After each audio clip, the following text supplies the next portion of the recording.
अब income method का formula देखते हैं। बहुत ही इजी और एक तरीके से समझ लीजिए टिपिकल फॉर्मूला है। अगर आपको एक बार में आ गया तो it will be very easy for you. ठीक है, so let's get into the formula now.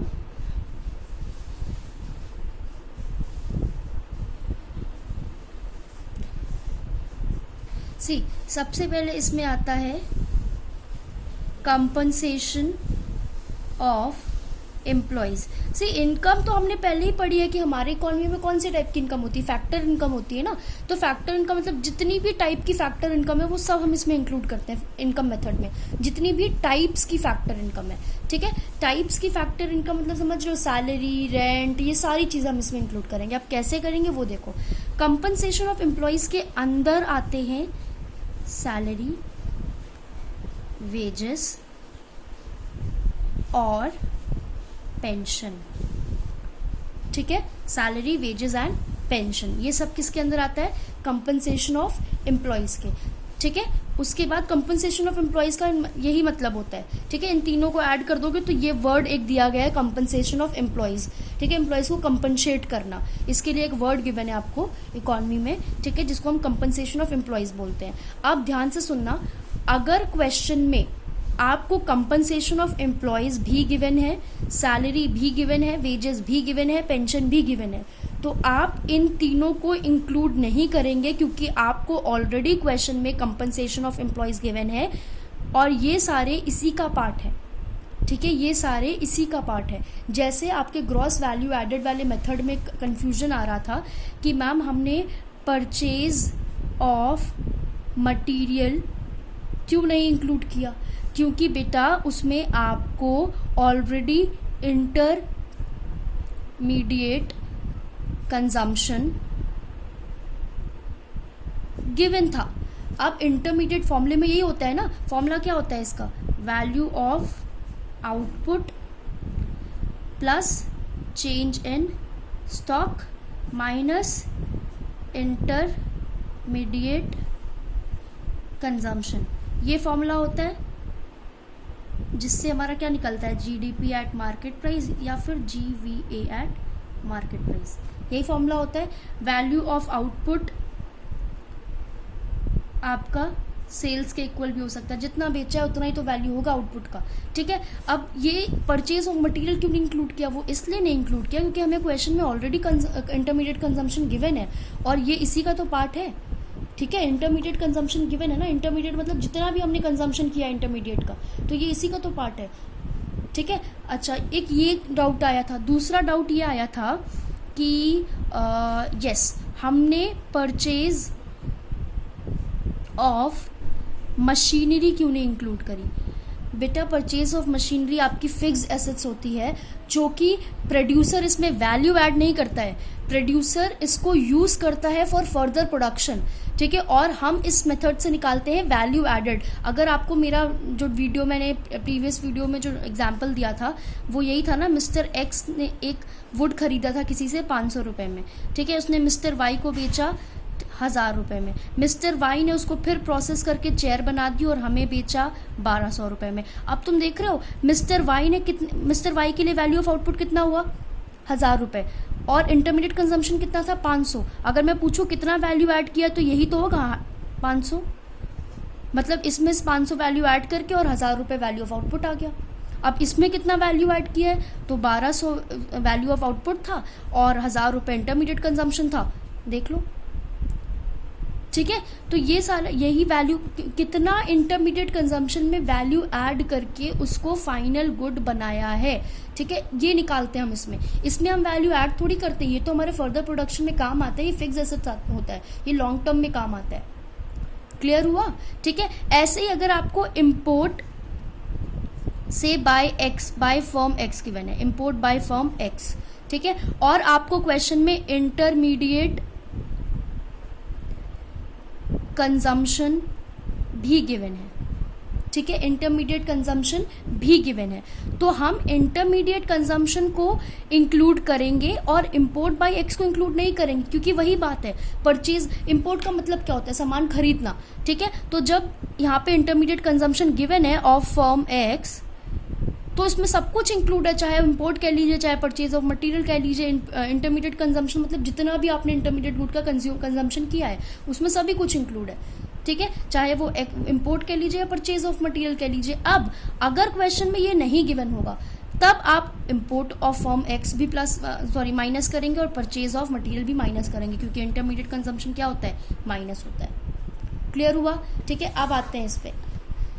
पहली चीज़ होती है compensation of employees. Compensation of employees के ये अंदर ये 3 चीज़ें आती हैं। अगर आपको क्वेश्चन में डायरेक्टली ये गिवन है और अगर ये भी गिवन है तो ये आपको गुमराह करने के लिए गिवन है, जिसमें आप क्वेश्चन को गलत करें।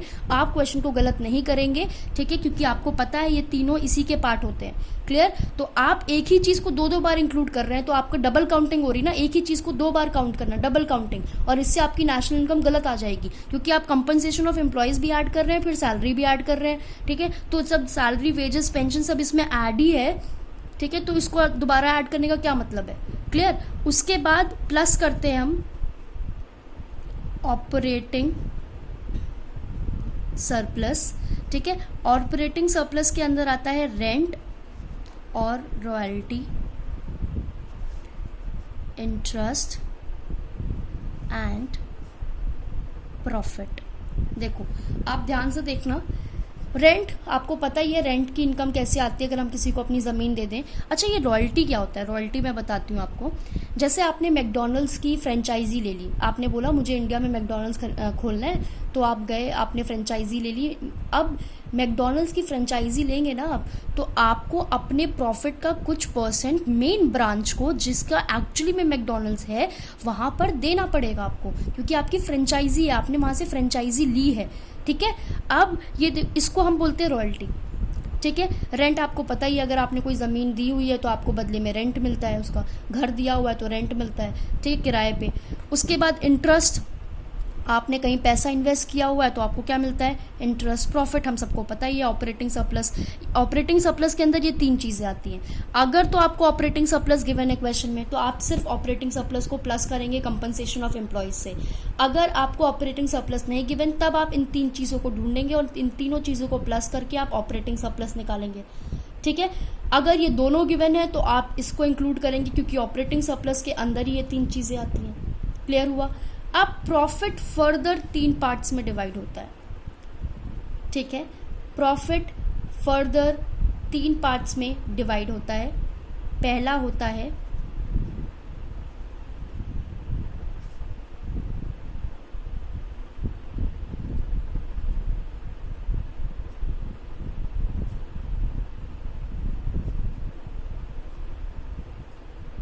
क्लियर हुआ, corporate tax, dividend, undistributed profit. ये प्रॉफिट के पार्ट होते हैं 3। प्रॉफिट इन तीनों को प्लस करके बनता है, ठीक है। कॉर्पोरेट टैक्स, देखो जैसे इनकम टैक्स देते हैं ना हम, वैसे ही कंपनी कॉर्पोरेट टैक्स देती है। कंपनी का जितना प्रॉफिट होता है उसका कुछ परसेंट कंपनी गवर्नमेंट को एज टैक्स देती है, उसको हम कॉर्पोरेट टैक्स बोलते हैं। डिविडेंड, जितने हमारे शेयर होल्डर्स होते हैं, जिन्होंने हमारी कंपनी के शेयर्स खरीदे होते हैं, उनको जब भी कंपनी को प्रॉफिट होता है उसका कुछ परसेंट उनको दिया जाता है, ठीक है, उसको हम डिविडेंड बोलते हैं।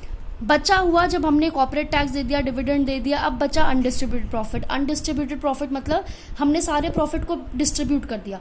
अब जो प्रॉफिट कंपनी के पास बच गया उसको हम अनडिस्ट्रीब्यूटेड प्रॉफिट बोलते हैं। ये कंपनी अपने यूज़ के लिए रख लेती है कि फर्दर काम आएगा, ठीक है। अब वही बात इसमें भी मैं बोलूँगी, अगर आपको प्रॉफिट गिवन है और ये तीनों चीज़ें भी गिवन है तो आप प्रॉफिट को इंक्लूड करेंगे, प्लस करेंगे। अगर आपको प्रॉफिट नहीं गिवन क्वेश्चन में, तब आप इन 3 चीज़ों को ढूंढेंगे और तीनों को प्लस करके क्या निकालेंगे, प्रॉफिट। उसके बाद इसमें प्लस करके ऑपरेटिंग सरप्लस निकालेंगे। क्लियर हुआ। अच्छा, अगर क्वेश्चन में कोई चीज़ नहीं गिवन है तो ज़बरदस्ती नहीं लेकर आनी है, उसको हम 0 मान लेते हैं। क्लियर। इसका थर्ड पार्ट आते हैं मिक्स्ड इनकम। ये सबसे इजी होता है। देखो मिक्स्ड इनकम का मतलब पता है क्या है, कि हमें किसी को रेंट नहीं देना, हमें किसी को प्रॉफिट नहीं देना, हमारी एक खुद की छोटी सी फैक्ट्री है, घर में ही है, ठीक है, छोटी सी फैक्ट्री है। हम सारे घर वाले मिलकर इस फैक्ट्री में काम करते हैं, ठीक है, प्रोडक्शन करते हैं। तो हमें किसी को सैलरी नहीं देनी, क्योंकि सारे घर वाले मिलकर काम कर रहे हैं। अपने ही घर में हमने छोटी सी फैक्ट्री खोली हुई है, हमें किसी को रेंट नहीं देना, हमें किसी को प्रॉफिट नहीं देना, ठीक है। ये सारी की सारी इनकम किसकी, पूरी की पूरी फैमिली की इनकम, ठीक है। इसको हम बोलते हैं मिक्स्ड इनकम। क्लियर। इसके कोई पार्ट नहीं होता, ये डायरेक्टली ऐसे ही लिख कर आता है। क्लियर हुआ? जब हम इन तीनों को प्लस कर लेते हैं, इन तीनों को मतलब compensation of employees, operating surplus और मिक्स्ड इनकम, तो हमारा निकलता है एनडीपी एट फैक्टर कॉस्ट। ठीक है, क्या निकलता है? NDP at factor cost. अब हमारा नेशनल इनकम होता है एनएनपी एट फैक्टर कॉस्ट। इसमें ज़्यादा कुछ चेंज करने की ज़रूरत ही नहीं पड़ती। अगर आपको बोला जाए कि आपको नेशनल इनकम निकालना है तो आपका इस मेथड से एनडीपी एट फैक्टर कॉस्ट आ गया। ठीक है, अब आपको सिर्फ डोमेस्टिक इनकम को नेशनल इनकम में चेंज करना है और इसका फॉर्मूला हमने पढ़ा ही था। डोमेस्टिक से नेशनल में जाने के लिए क्या करते हैं हम? Plus NFIA, net factor income from abroad. ठीक है, net factor income from abroad कैसे निकलता है? Factor income from abroad minus factor income to abroad, वही वाली चीज है।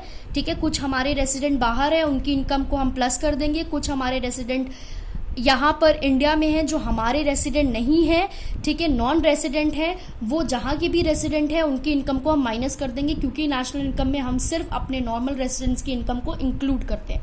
क्लियर हुआ? ठीक है, ये हमारा इनकम मेथड है। इस फॉर्मूले को नोट कर लीजिए, अच्छे से समझ लीजिए, बहुत इजी है। अगर एक बार में फॉर्मूला समझ आ गया, you will do it like this. Clear?